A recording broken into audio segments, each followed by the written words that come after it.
Hello guys, welcome to my channel. Dito sa video ito, ituturo ko sa inyo kung paano mag-transfer ng fund galing sa PayMaya wallet app papunta sa BDO Bank account. Okay? So, unang gagawin natin guys, nakikita nyo sa dashboard ko ang PayMaya app. Pindutin natin para makalagin tayo.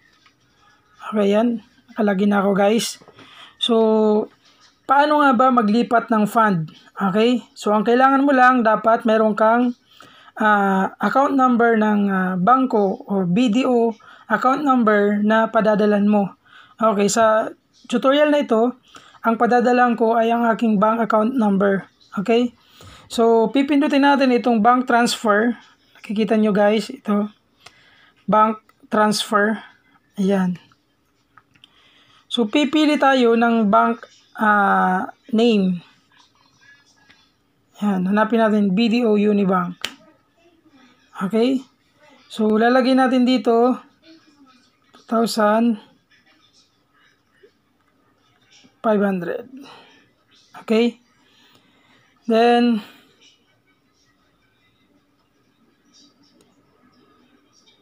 ayan. Account number. Copy-paste ko na lang guys dahil kinapi ko na siya.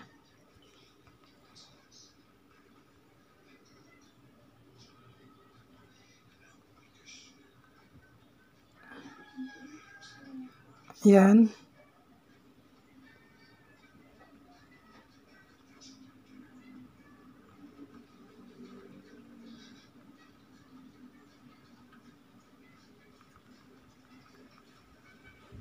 Okay.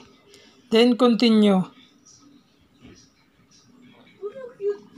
So dito naman guys sa confirmation, kailangan i-check mo, double check mo kung tama yung account number, account name, at saka recipient mobile number. So, ang pinaka-importante dyan is account number at saka account name.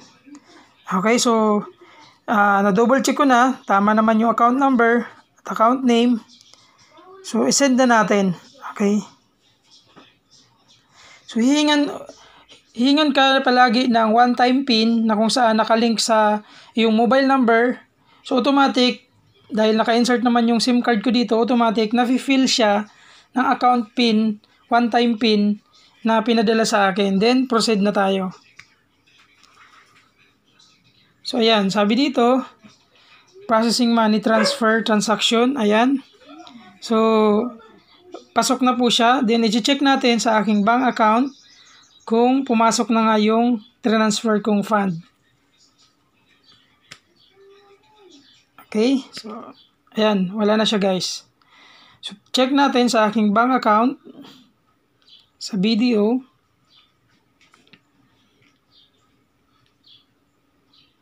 Kung pumasok na nga yung 2,500.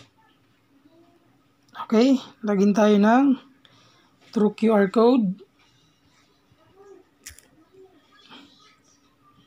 Then, PIN.